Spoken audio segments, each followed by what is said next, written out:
गीता सांगते ना मायबाप, वासांसी जीर्णानि यथा व्याहयणवाणी गृह्णाति नरूपराणी तथा शरीराय विहाय जीर्णानि अन्यशयांति नवानि देहि. आत्म्याला जाळत नाही, बॉक्सला जाळतात. काय झालं? आणि म्हणून मी काल सांगितलं, स्मशानभूमीला काय घाबरायचं काही कारण नाही. स्मशानभूमीच्या पाया पडत जा, मंदिराच्या नाही पाया पडलं तरी चालतं. मंदिरात सगळेच लबाड दर्शनाला जातात. 1% भक्त असतील फक्त, जे प्युअर भक्त आहे. नाही तुझं काही मागत संपत्ती, आठवण चित्ती असू द्यावी, सरलिया भोग येईल शेवटी, पाया पिया भेटी अनुसंधाने. ऐका,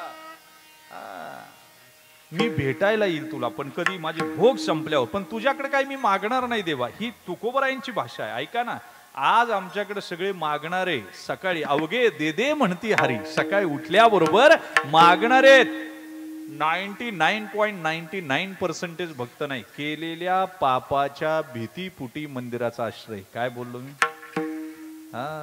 ही मंदिरं गावाच्या बाहेर पाहिजे, स्मशानभूम्या गावाच्या चौकात पाहिजे. पुढं पाहिजे शिवाजीचा पुतळा बसवला ना, तिथं स्मशानभूमी पाहिजे. तुम्ही म्हणाल इतका उद्रेकी बोलता. हो, मी क्रांतिकारकच बोलतो. महाराज लोकांनी गोड बोलू नये कधी, डॉक्टरनं गोड बोलू नये आणि राजकारण्यांना गोड बोलू नये. माधवबा तुम्हाला सांगू, जर महाराज लोक गोड बोलली तर पाकिट जड होतील आरगडे महाराज. पण समाजाचं वाटोळं झाल्याशिवाय राहायचं नाही, ध्यानात ठेवा. डॉक्टर लोक गोड बोलली, एखाद्याला डायबिटीज आहे, खा जिलेबी, खा बासुंदी, खा लाडू, किती दिवस जगन ते? अंतयात्रा काढावं लागेल. आणि जर राजकारणी गोड बोलले ना तर देश विकावा लागेल. काय करावं लागेल? या 3 लोकांना फार जबाबदारी आहेत. यांनी गोड बोलायचं नाही. हे राग आला तर आला, शर्ट शिवायचं काम आहे, ज्याला बसन त्यानं विचार करायचा. आमचं काम नाही ते, आमचं काम आहे का ते, ज्यानं बसन त्यानं विचार करायचा. आम्ही त्याची चिंता करू नये. तुकोबराय म्हणले, आला राग तर आला.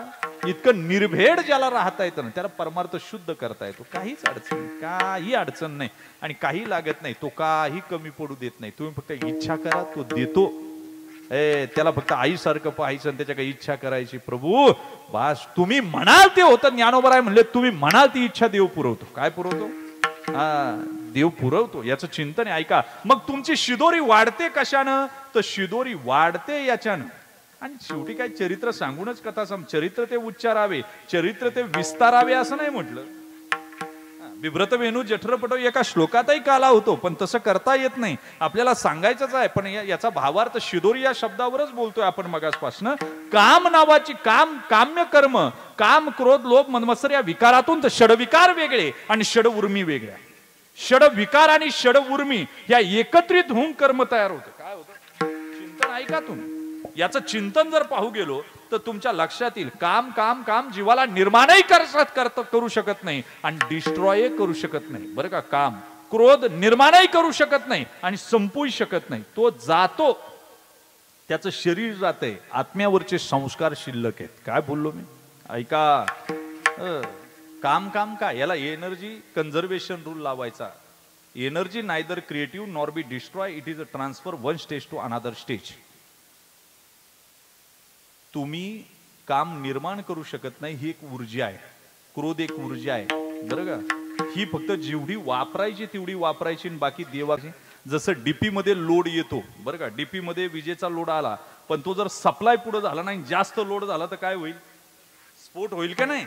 तसं जीवानं मीराबाई आणि कृष्ण, मीराबाईचा अवतार आणि कृष्णाचा अवतार काही हजारो वर्षाचा अंतर आहे, पण मीराबाईनं कामानं त्याला भोगला आणि बिछाण्यावर आणून भोगला. काय बोलतोय मी? कळत असेल तर पाही. कशाची ताकद आहे? ही ऊर्जेची ताकद आहे.